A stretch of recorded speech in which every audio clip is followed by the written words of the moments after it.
Hammaga salom do'stlar. Sizlar bilan yana qo'shilganimdan xursandman. Aaa, bugun ham sizlar bilan irregular mavzusini davom ettiramiz. Qani bo'lmasam boshladik. Birinchi verbimiz bizda grow. Grow ya'ni o'stirmoq degani. Va buni o'tgan zamondagi shakli grew. Grew bo'lib ketadi. Misol uchun I grew some vegetables in the garden. Men bog'da bir qancha sabzavotlar o'stirdim yoki yetishtirdim.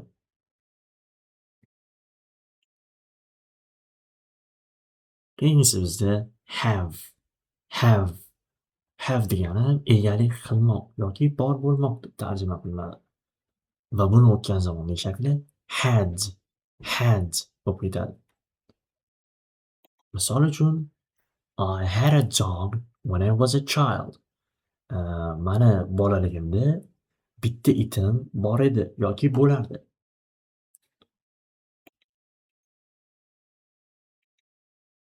Va keyingisi bizda hear. Hear. Hear degani bizda eshitmoq degani. Va buni o'tgan zamondagi shakli heard. Heard bo'lib ketadi. Oxiri d bilan talaffuz qilinadi. She heard a bad news. U yomon bitta yangilik eshitdi yoki xabar eshitdi. Keyingisi bizda hide. Hide. Yashirinmoq degani. Va buni o'tgan zamondagi shakli head. Head bo'lib ketadi. The boy hid behind the tree. Ya'ni bola daraxt ortiga berkindi. Keyingisi bizda hit.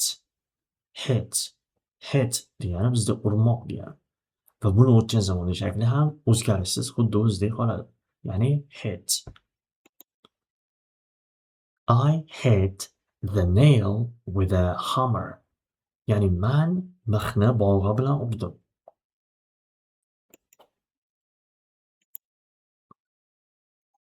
Keyingisi bizda hold. Hold. Hold degani bizda ushlamoq degani. Va buni o'tgan zamondagi shakli held. Held bo'lib ketadi. She held the doorknob. U eshik ushlagichini ushladi.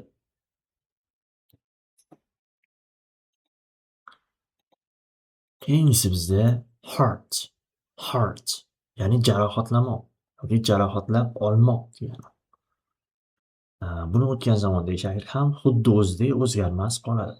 Hurt bo'lib ketadi. Misol uchun he hurt his arm. U qo'lini jarohatladi yoki jarohatlab oldi.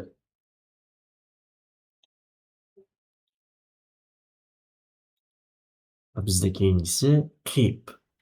Keep. Keep degani saqlamoq yoki davom ettirmoq degan ma'nolari bor.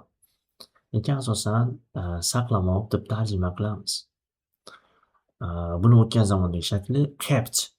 Kept bo'lib ketadi. Misol uchun the hen kept the chickens under its wings. Ya'ni tovuq jo'jalarni o'z qanoti ostida saqladi.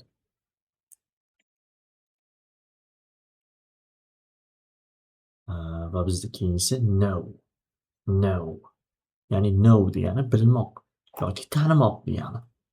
Va buni o'tgan zamondagi shakli knew bo'lib ketadi. Knew.